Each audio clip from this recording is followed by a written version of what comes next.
Hi. I've just been checking out this video from this young man here called Wardner, and he's obviously a bright kid and he's really trying to understand what is going on, and he's utilising his human rights of freedom of speech and expression to share his opinion on YouTube and his understanding. And I mean, he's only had a couple of views. 4 people have decided to dislike it for some reason. I mean, you know, look, he's a kid. For goodness sake, people, help him.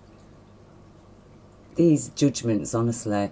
And New Left Voice says, I agree with the first half of the video, but once you started talking Corbyn and economics, it went downhill. Why do you hate the Tories yet buy into their rhetoric and propaganda on Corbyn and economics? Well, you know, again, actually, I've got empathies with him because, let's face it, the opposition, so-called opposition, are a wishy-washy lot, aren't they? And it really, you know, we really are. Well, the choice we have is between Tory and covert Tory, except James Corbyn is just a little bit more to the left of the covert Tory, of the average covert Tory. You know, where you've got Tony Blair, who's, let's face it, he's sort of Tory, and then the Tories had to become hard right Tories in order to combat actual Tory New Labour. So New Labour actually created the far right extremist Tory. Well, let's say far right extremist Tory we've got now, and they in turn have empowered the hard right, verging on terrorist Tory, as in the ardent EDL supporters and their support for Nazi philosophy. So, you know, that's basically where we're at now. And so this video, you know, it's to help, hopefully it helps enlighten Luke and also the people of Britain, because everybody's in a state of confusion, and as usual the press is there just to present the show and to show you the roads of which paths you thought can follow on. So that is basically a great big Broadway motorway with 5 lanes in it, and you can choose your lane, okay? So let's forget their motorway, because it's a road to nowhere. It's a road to more of the same till it gets worse, till we're eventually a country whose workforce is competitive with those that of Asian countries, where workers have no rights and there's no human rights. People live in generally 80% of the population abject poverty. You know, that's the gist of it, okay? That's all you need to know. So let's get off their Broadway, and I'm going to take you down this little pathway that does actually lead to a garden and a really nice space if you can just let go of the Broadway. And it does actually mean you have to turn a corner, okay? You have to actually turn a corner instead of carrying straight on and falling off the edge of a cliff. So let's begin first of all with this Brexit deal.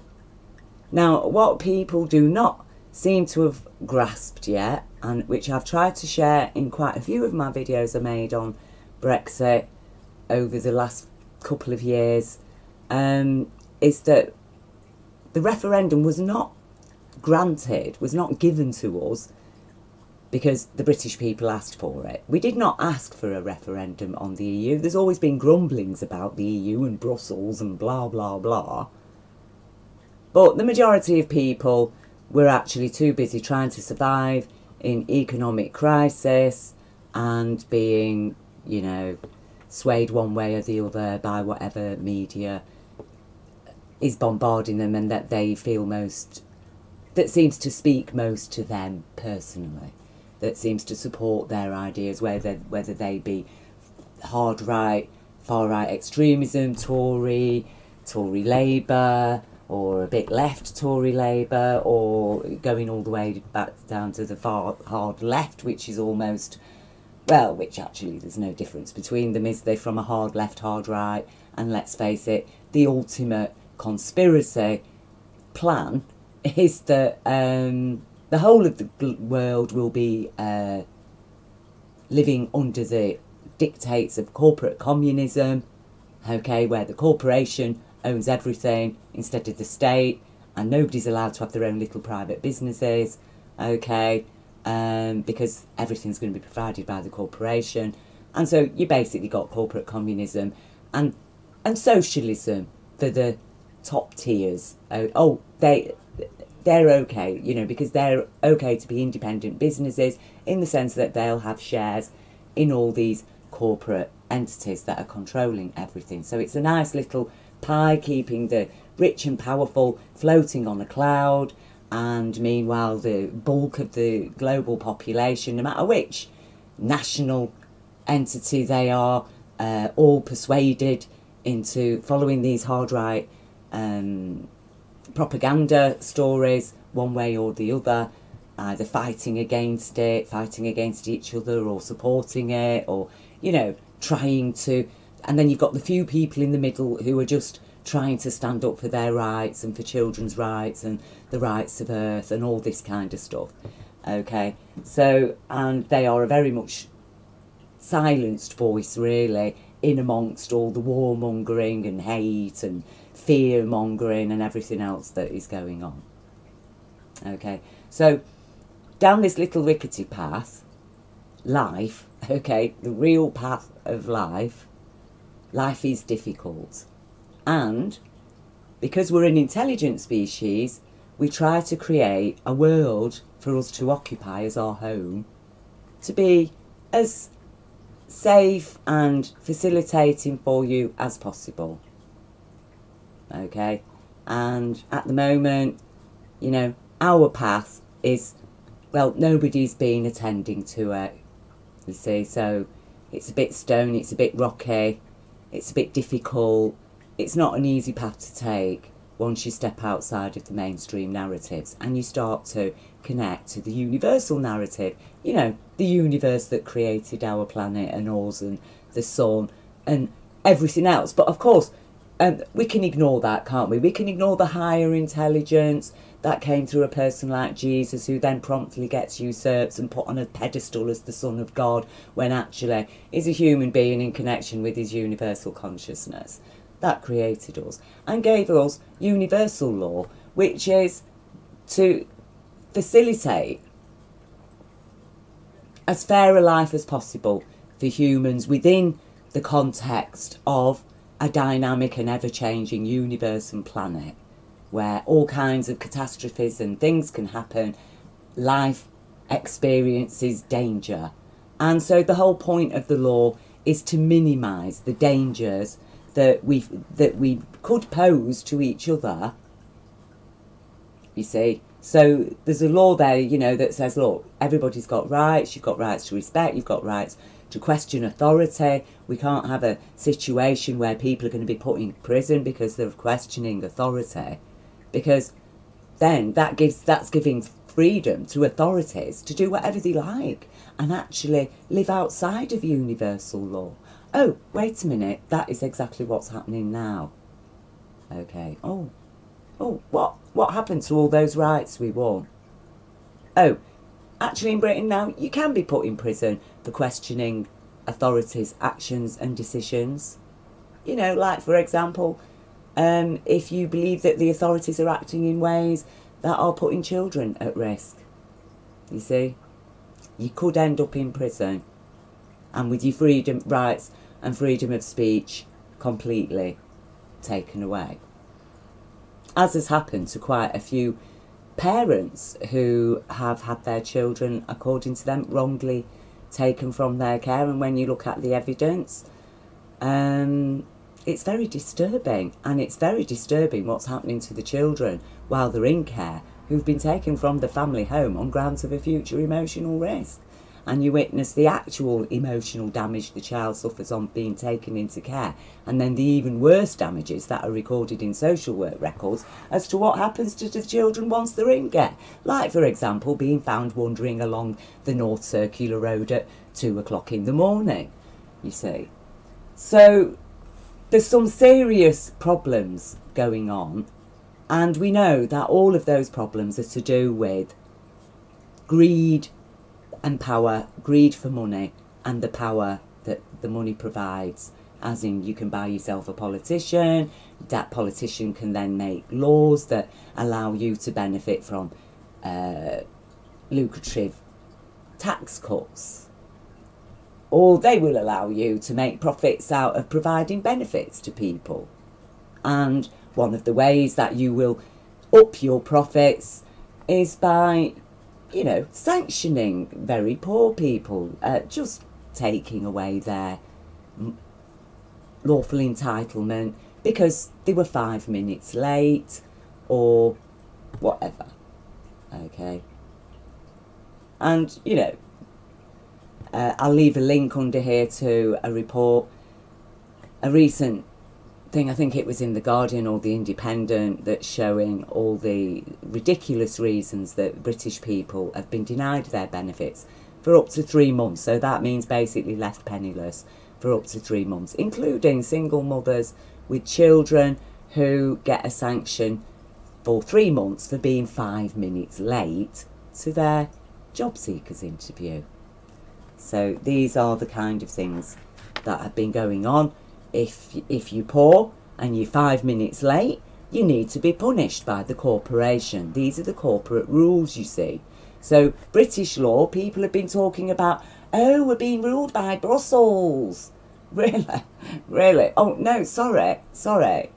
I think you're being ruled by the corporation. You know, the corporation that's took over your benefit service, and they're saying to you, oh, now you've stepped into our arena, if you're 5 minutes late, that means a 3-month fine of however much you're getting each week for your JSA. So therefore, bang, hundreds of pound fine for you because you're 5 minutes late. But meanwhile, it's okay for these other people to commit all kinds of terrible crimes and atrocities, criminal negligence, criminal manslaughter, you know, that leaves 120,000 British people dead directly through an economic policy. The official figures. Okay? Oh, but that's all right. No fines for you. In fact, let's give you more money and more power. Come back into office.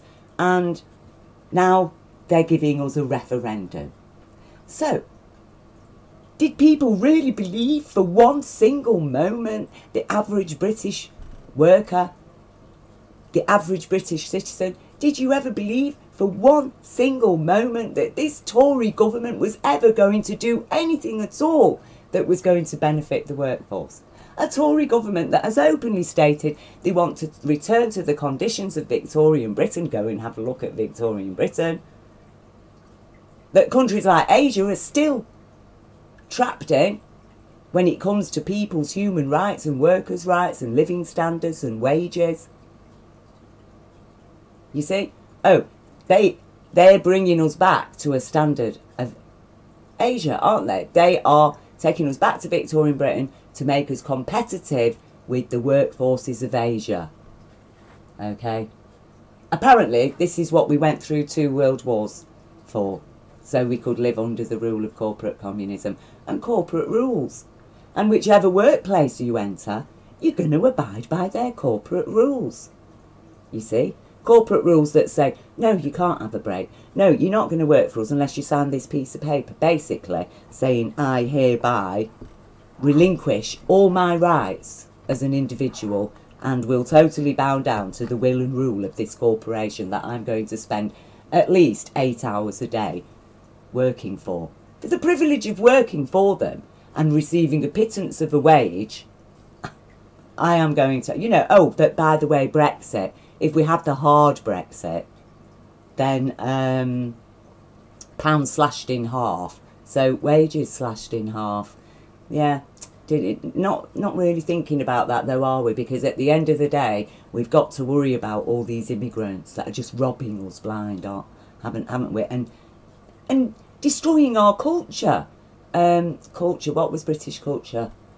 I thought British culture was like a socio-capitalist society that was quite fair and equal and based on law and rights.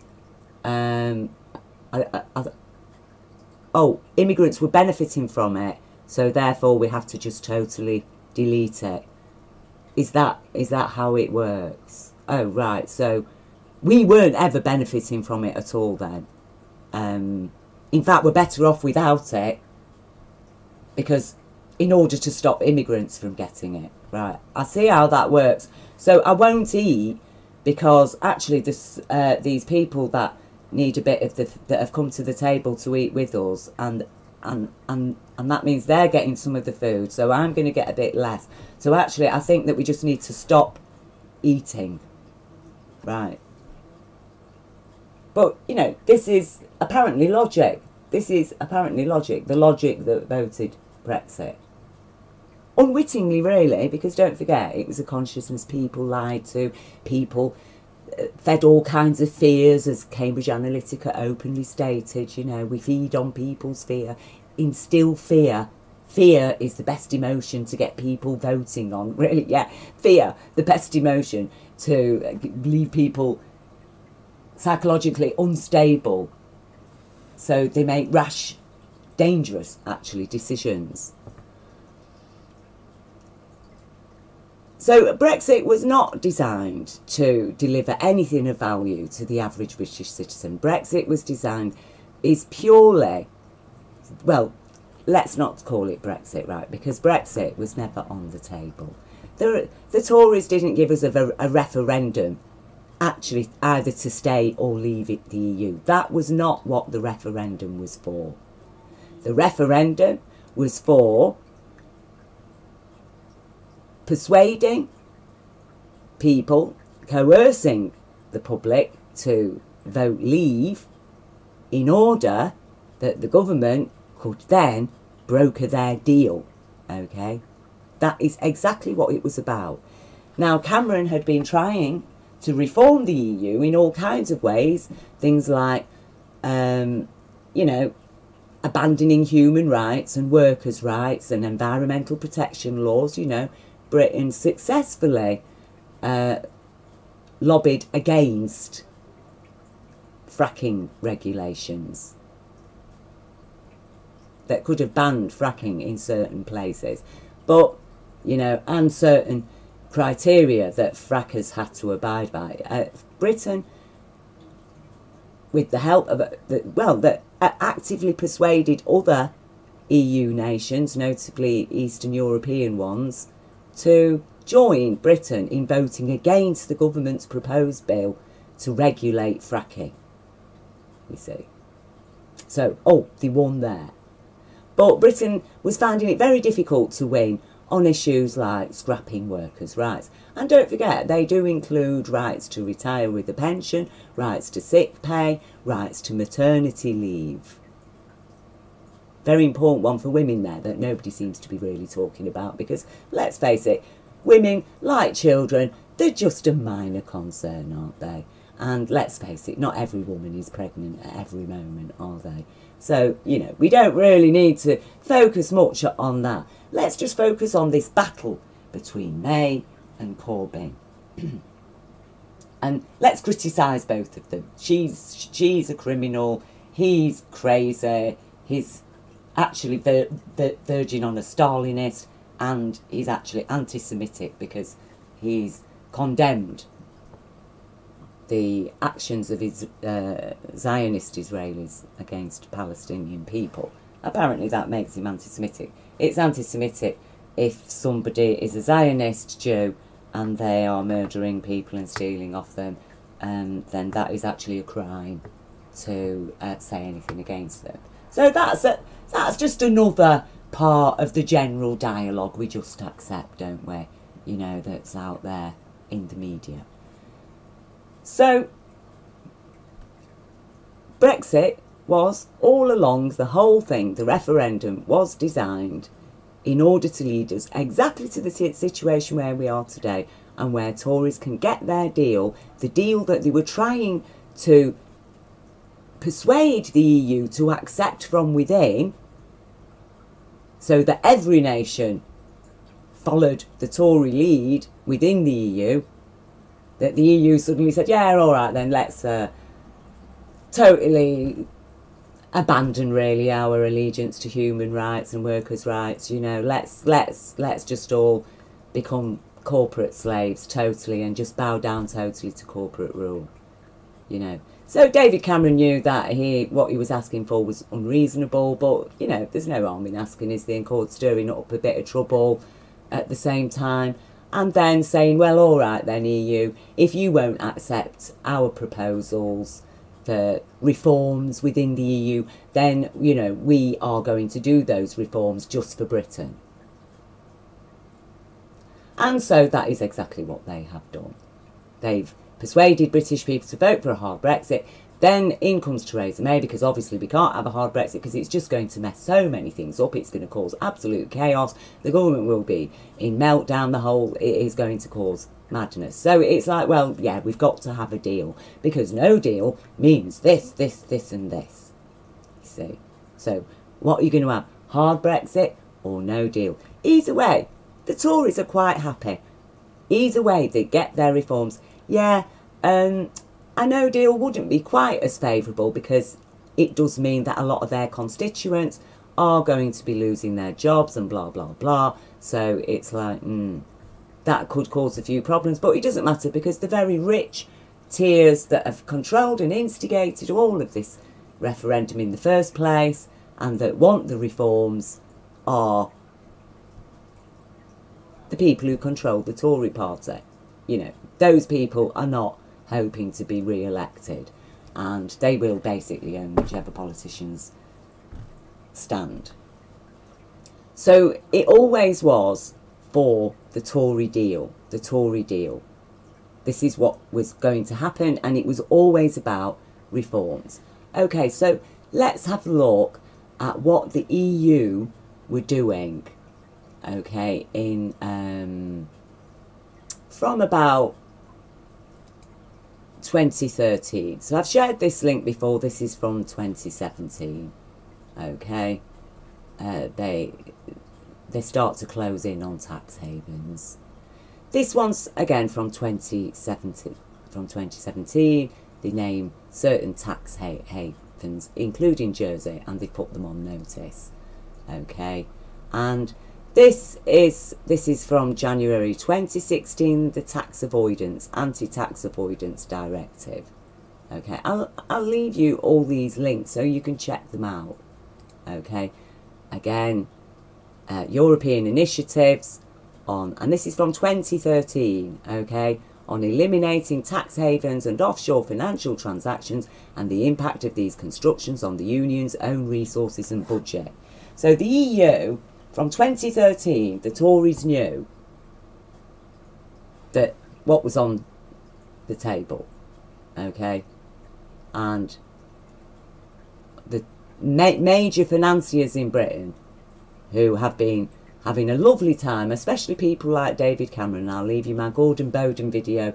Please do watch it. Please do check Gordon Bowden out. And he does expose exactly I mean, it's incredible the amount of money that these criminals like David Cameron, with fake offshore companies, investment fund trusts, things, have been robbing out of Britain. I mean, it is absolutely mind-blowing. And they've all ended up in tax havens like Jersey, and the Cayman Islands, okay. And the thing about tax haven countries is that they don't really tend to produce very much. A lot of them are just, it is tourism. The people on the ground really, really struggle, even though the top tiers of society are all doing very nicely. The people on the ground really struggle to make a living, because these people don't need to provide. They're like landlords who don't need to provide work for the serfs, because, yeah, sorry, I don't even need to grow food here. I don't really need you people to do anything apart from deliver the milk and a bit of post and stuff like this, you know. So life tends to be pretty meagre for the general native population of a tax haven. And then we have this is June 2015, Action Plan for Fair and Efficient Corporate Taxation in the EU. Ooh. And this one is how the Benelux blocked anti-tax haven laws, clearly show how Luxembourg's government, under the leadership of Jean-Claude Juncker, sought to use tax breaks to attract companies to the country. European parliamentaries want to know more. Now, why would any government want to attract a company to the country that really isn't going to be paying any tax? Well, obviously, somebody's paying them, aren't they? Somebody's paying them. It is good money making for them to support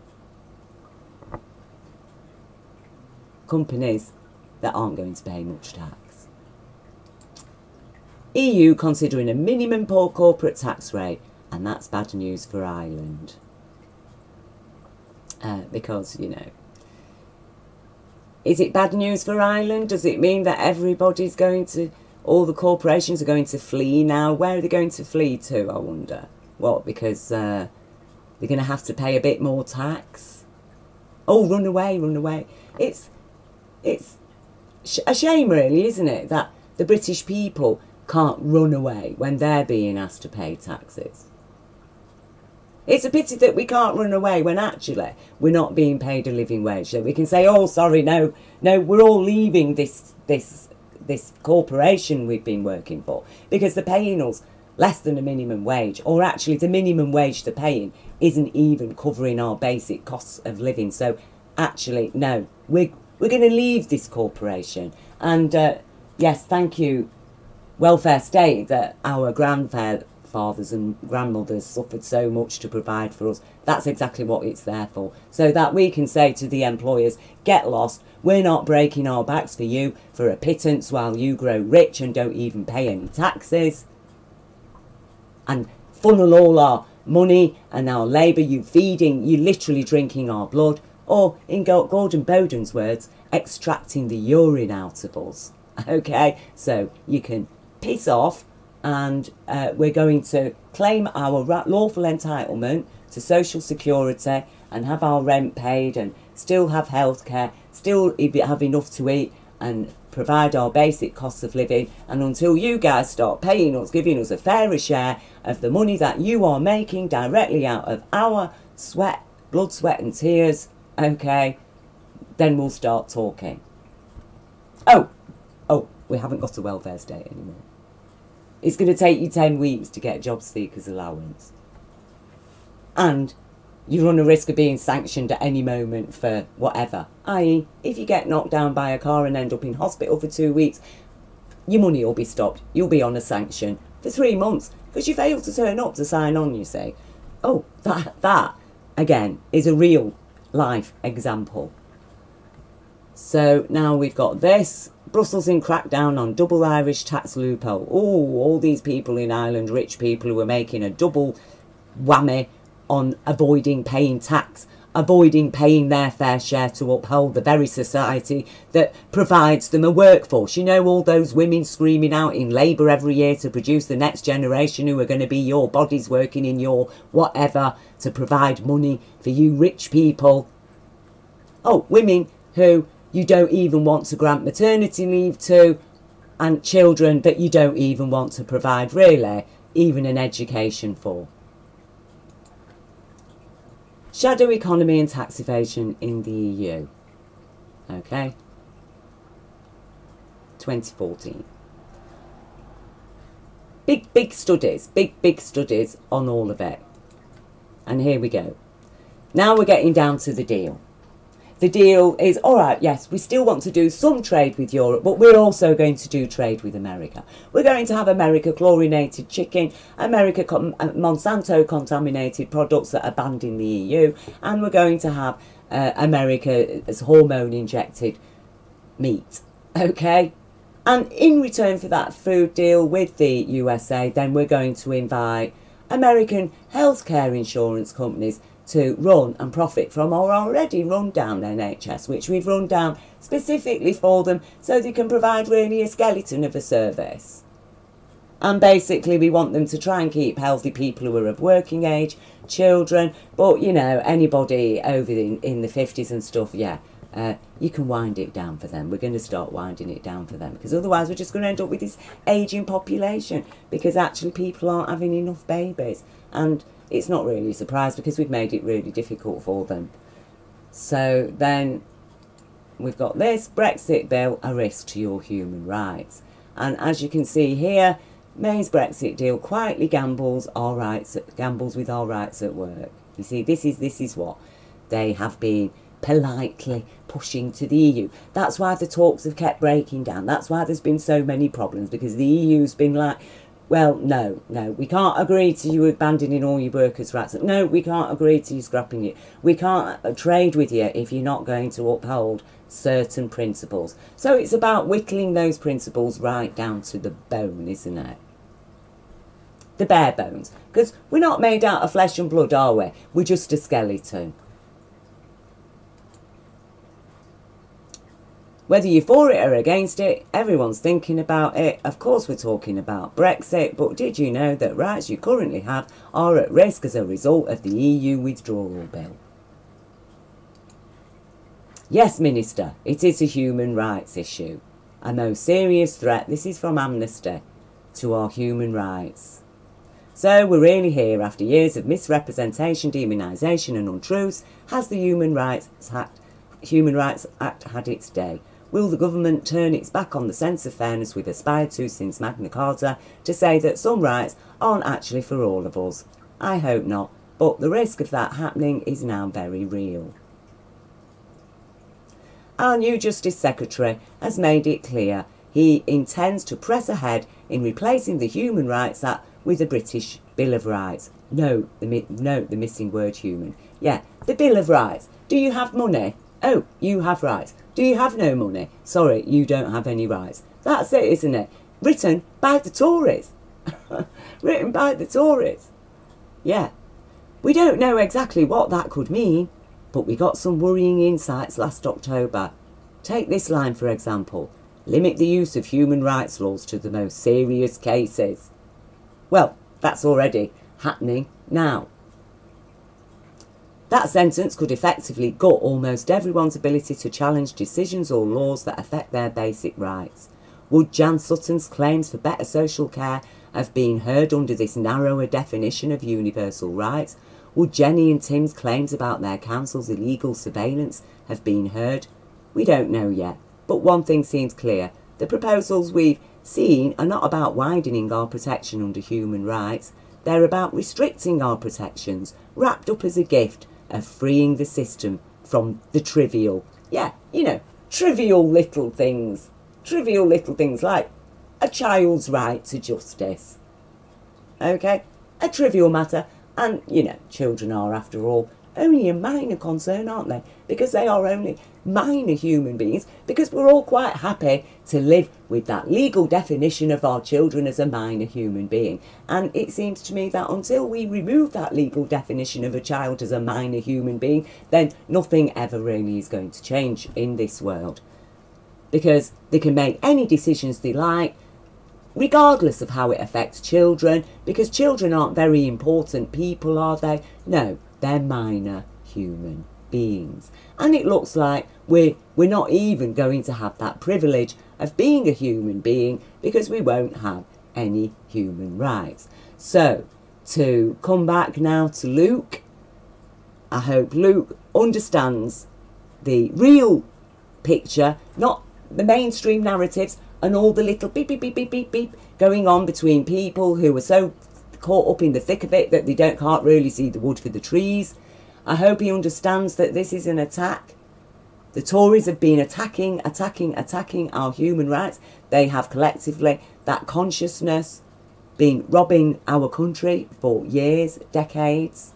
They have wound the system down since Thatcher. They've been whittling away, to the point today where we don't have any rights. And the referendum was never ever about us leaving the EU. It was always about the Tories creating a situation for Britain to be within the EU according to its own, i.e. Tory dictates of, oh yeah, well, we'll take this and this out of it, but no, we're not going to follow this, this and this. You see? And, oh, we're going to just basically open the country up to blatant corporate exploitation, and nobody's going to be able to say a word about it. So if we want to roll out 5G, I'll leave you some of Mark Steele's videos under this as well. Check out Mark Steele. We'll just roll out 5G, and actually none of you will have any rights whatsoever to protest against it or even speak out against it. As the council, as already Gateshead Council has tried to gag Mark Steele, who the judge described as an expert after the council had said he was a tinfoil hat man. Okay, the judge has had to admit that Mark Steele is an expert, and the council couldn't actually produce any of the experts they were citing in court. But they did try to stop him from warning people about the dangers of this new corporate technology, you see. And that is very serious, because the evidence that he's presenting is real evidence. Now, whether or not he's exaggerating it or the councils are minimising it, that is up for public debate. That's the whole purpose of human rights. He has identified a risk. The council have unlawfully, well, they've lied, saying that actually there is no risk. They're denying that there's a risk. Well, Mark Steele is showing us that no, there is a risk. But the council are denying it, and they want Mark Steele to shut up because they're going to make a lot of money out of the 5G rollout.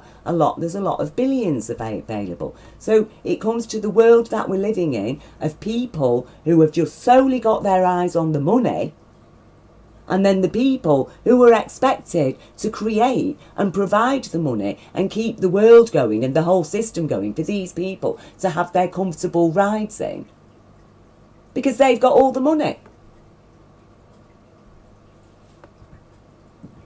And if they want to abuse children, so be it.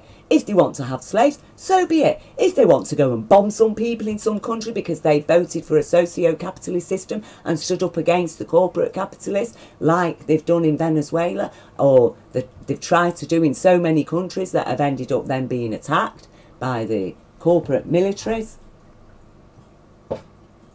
like, for example, has happened in Libya, then they can do that, because then it's Luciferian law, isn't it? Might equals right to do as thy will. If you're big and powerful, you don't come under any law. So, you know, like I say, that's the Broadway. That's what's provided the Broadway. That's why it's built it. That's why it's made it look so shiny and, yeah, smooth and straight and clear and secure. Except it isn't. Because people are weaving about all those lanes. There's serious crashes. It's bloody dangerous.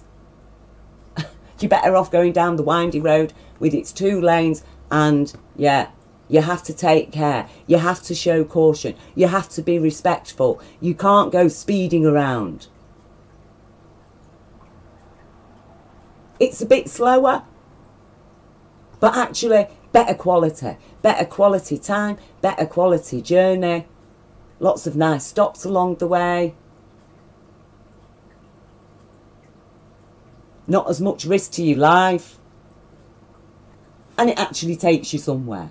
It actually leads somewhere to a stable, happier world where people respect each other, where there's less crime, where there's, you know, stuff like laws against drugs, prohibition. Sorry, that's gone, because all it does is sustain a load of crime and criminals and actually corrupt every sphere of our society. We're talking about a world that lives with intelligence, that adopts new technology to improve our lives, not to rob people of their jobs and rights, not to destroy our planet, because it's been made by disrespectful criminals who really couldn't give a toss. They've got a load of oil waste, they want to make some money out of it. Yeah, but you know, this plastic, it doesn't biodegrade and it's really dangerous and blah, blah, blah. Yeah, well, we'll worry about, let future generations worry about that. We're just worrying about how much money's going to be in our pockets today. Thank you very much. Yeah, yeah. Go and spread it about. So, you know, the whole planet is literally, is terribly polluted with these non-biodegradable plastics that are getting into the food chain and having a terrible impact on life of our planet. You know, the planet that the universe provided that we need to sustain, and the universe provided us with a beneficent law that serves everybody equally from the first to the last, in order that we, as part of our living experience, we are looking after the planet and contributing to life's well-being of the planet, as opposed to just totally destroying it and therefore destroying ourselves. So, but never mind, you know, maybe the corporation will make us robot bodies to live in. We can all be robots, can't we? That'll be fantastic, won't it? It's what we've all been aspiring to, isn't it? I think it's what Jesus came to explain to us, isn't it? You know, just bow down to crime and criminals, worship Lucifer, live by Luciferian law, and, you know, you'll all become robots. It's going to be wonderful. Don't feed the poor. No, don't heal the sick. Only heal sick, rich people. If the poor people, don't heal them at all, okay? You know, don't give food to poor people. Because, you know, I think that's what Jesus came for, isn't it?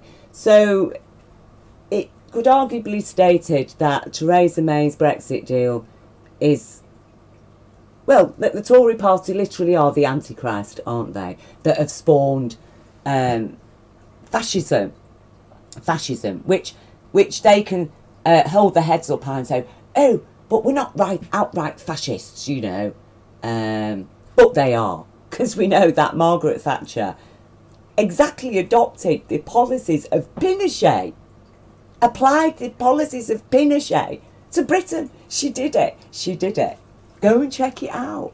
The economic, Pinochet's senior economic guy, educated in America. Okay, go and have a look at their economic policy. Exactly. It was Reaganomics. It became Thatcher's economy as well. And we're now at the end road, the end result for the Tories, and it's like, yes, well, the only thing that are blocking our way now are all these pesky EU regulations that are stopping corporations. Oh my gosh, and now they're threatening our tax havens. We've got to get out. We're going to have to turn Britain into a tax haven. The EU won't be able to touch us because we won't be part of the EU, and we will have our own EU tax haven. And yes, the workforce will be back to the conditions of Victorian Britain. 2 world wars didn't happen. You see? And I'm not saying I'm a huge fan of the EU. I'd quite happily leave the EU. Except, we're not capable of standing on our 2 feet. The EU is actually supporting our human rights and our workers' rights and all environmental rights. It's protecting us. It's providing us with cheap, safe food, an abundance of it, and the same goes for our medicines. So why would anybody give that up and to lose all our rights as well? For what? For what purpose? What is the purpose? Apart from to break even further down the British workforce. You're talking about a wine press. We're the grapes, they drink the wine. The grapes aren't there to enjoy the wine. No, the grapes are there to make it. And this is what people need to understand. I support a united, non-corrupted EU. I'd be happy to stay in it. Okay? And I do not for one moment think that the EU is as corrupt as Britain. Britain is actually one of the most corrupt countries on earth. And it always has been. Okay, you've only got to look what it's spawned, really, when you look over to America. So, I don't think people fully yet understand that, look, the Tories never wanted a hard Brexit, really. Though they don't mind. They wouldn't mind it. That would be like the goose that laid the golden egg, really, if we did have the hard Brexit, because they aren't going to suffer. They aren't going to suffer when the pound is slashed, because, you know, they've got all their money in offshore accounts. They can buy whatever currency they like. Okay? So they don't care if the pound is slashed. That would be good for them, because it means that every British worker is suddenly being paid half the minimum wage. Because do you think they're going to double the minimum wage when the pound is slashed in half? No. So that'll be great for them. Come in, corporations, and restrict the human rights. So they're not bothered, because by giving up half the pound, they will each of them be getting an extra 4, 5, 6, 7, even 10, 20, or even £30 on top of what they've lost by sacrificing the pound. You see, they aren't bothered. They are not bothered about that. But it will impact the average British person when the pound in your pocket is only worth half of what it's worth now, and all your goods and services have doubled in price. You see, this is driving the workforce into shantytown conditions. So this is what is happening, and that's why Brexit is a very serious issue. And that's why now the people have had time to be fully informed. It is time for people to demand not a vote on whether we accept the deal or not, but a vote on cancelling Brexit.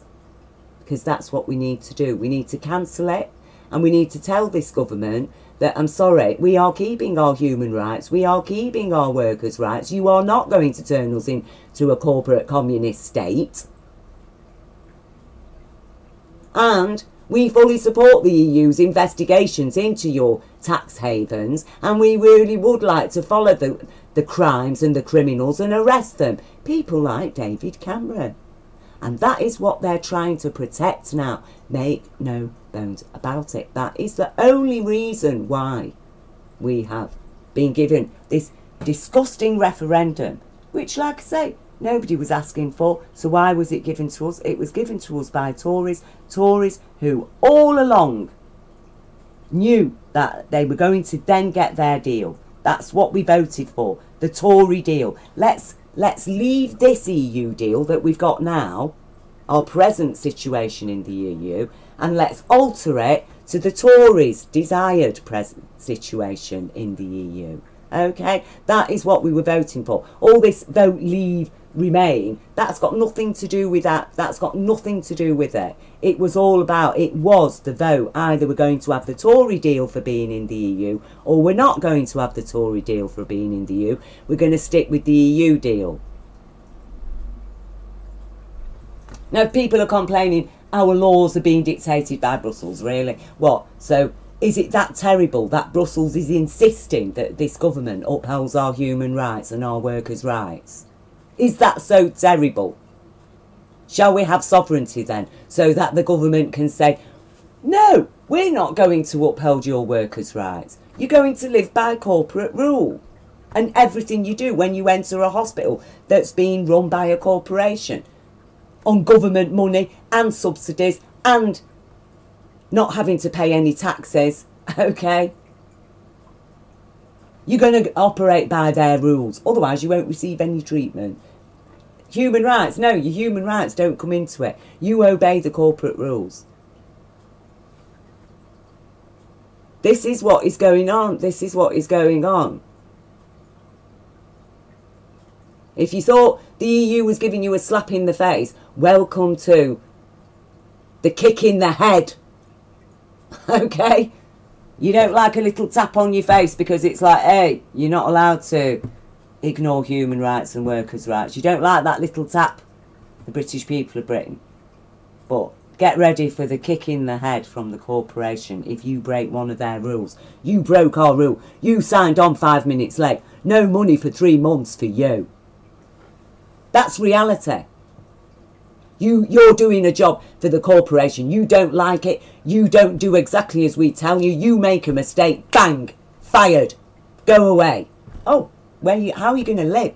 How are you going to pay your rent? How are you going to pay your mortgage? How are you going to buy your food? You better do what the corporation tells you. You better be a good, quiet little worker who does his job as best as they can. Silly, silly, silly. So yes, this has been a long video, and you need to listen to it, Britain, and I hope Luke listens to it, and I hope that more people start waking up to going on. There is a war on in this world, and the corporation is trying to take over everything. It is a global thing, and we need to stand up for our rights. We cannot stand against it, but we can stand up for our rights. And that is what we need to do. And we need to stand up for the children's rights, the next generation, young people like Luke. Okay? We need to stand up for their rights and say, no, I'm sorry, we are human beings. You are not going to cut out our humanity for the sake of your skull and bones philosophy on life. We are a living species. We live in flesh and blood, and we have emotions, and we have feelings, and we absolutely refuse to be governed by psychopaths any longer, because psychopaths are intellectually disabled. Okay? They're incapable of empathy. Well, I'm sorry, psychopaths, you're not fit to rule. We are going to stand up for our rights, because we do live with compassion, care, consideration, empathy and respect for others, and therein are the keys to freedom. Respect.